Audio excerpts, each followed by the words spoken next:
Instapot ribs using baby back ribs, and we're going to do it all within an hour from beginning to finish. Done. Absolutely amazing. I've been cooking ribs so many different ways my whole entire life. I have never been able to do them for an hour and actually make them where I want to eat them and fall off the bone. So what we're going to do is we're going to start off making a homemade barbecue sauce. You guys can always just grab what you guys like, but it's kind of fun to make your own barbecue sauce because you can really control the flavors, obviously. But this is a really simple and really good recipe. And the link below will have everything you guys need, all the instructions, all the settings for the Instapot, the whole 9 yards. I'm going to talk safety, everything. So we're going to get some Liam Perrins in there. So I start off with Hunt's ketchup, and I like it because it has no high fructose corn syrup. That stuff's just not really good for us. And then I'll put a little brown sugar in there. We've got some Liam Perrins in there, which is Worcestershire sauce or Worcestershire sauce.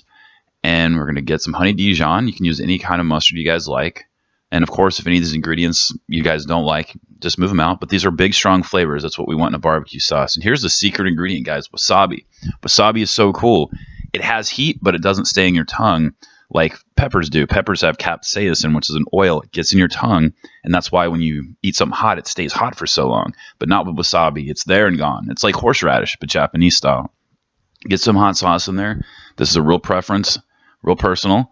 So I like to start out with a minimalistic approach on recipes and then taste, season, and adjust. We need some salt because it brings out flavor. We love salt. A little bit of honey, just gonna that little extra sweetness. Another style of sweet, which you've got some in the ketchup. We had the brown sugar.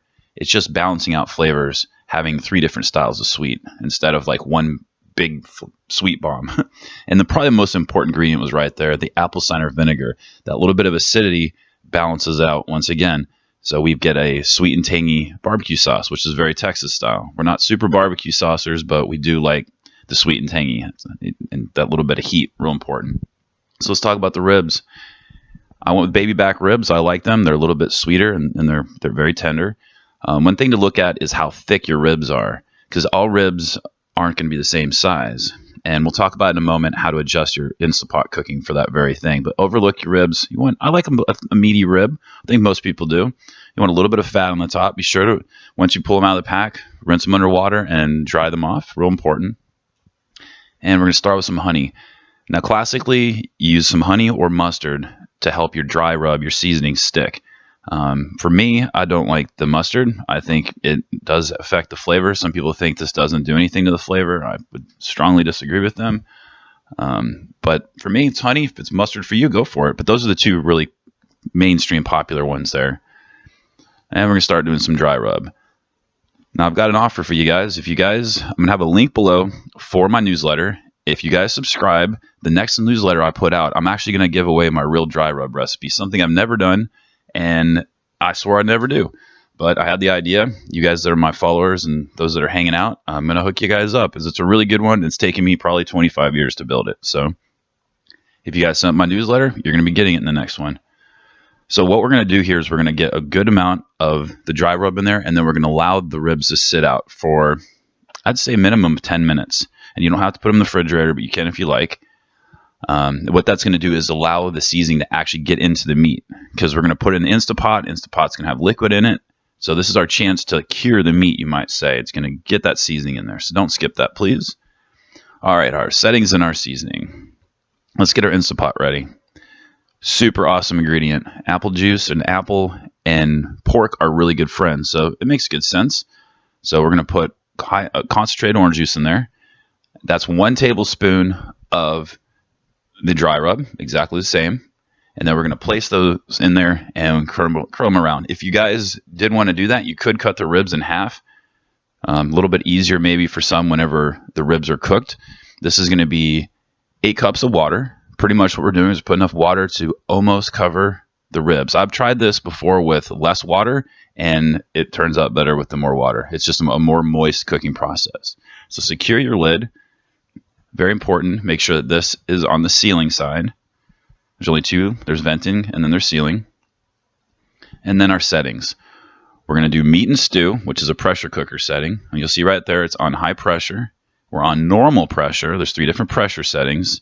And then we're going to set our time. Since these are thicker ribs, I'm going with 45 minutes. If you had like really skinny ribs, you could probably get closer to 35 minutes. So the timing is depending on how thick your ribs are.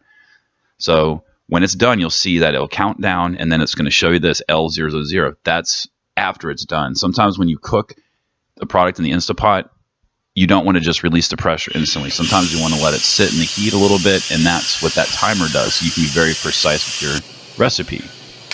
That's important right there. That's what we're looking for, that little vent to drop down. That means the pressure inside of the pressure cooker is safe to open. Once that drops, you're good. That's it. That's the big scare factor. We know that dropped, we're off to the races.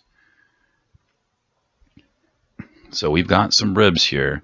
So what we're going to do is we're going to take it to the sink and get rid of all of the liquid, and then we're going to put it back in the Instapot. We're going to let it hang out for just a moment. We're going to let it cool down just a little bit before we start handling it. So what I've got next to us there is a cookie sheet with a roasting rack. What we're going to do is we're going to pour our ribs out here. We're going to put them back in shape. We're going to put some barbecue sauce on them. And what's nice here is these ribs are hot, but they're not as hot as they would have been if we had just taken them out of the Instapot from the cooking. So go ahead and put them back together. These are definitely fall off the bone, which is really cool. So we get them back into shape. You could right now put some of the barbecue sauce on the underside if you like. I elected not to, and they still turn out wonderful. It's just a personal preference there. So voila.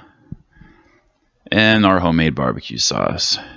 Pretty much the ribs are really hot right now, and they really want to suck in something. And this is a perfect time for the barbecue sauce. It's because we got major flavor going on here. So we got that. I think this is an important ingredient, some fresh cracked black pepper. It offers a little extra texture on the outside of the ribs, and it's very traditional in barbecue. Getting that, thick coat of pepper. And we don't have to go thick here, but whatever you guys like, or just don't do it if you don't want it.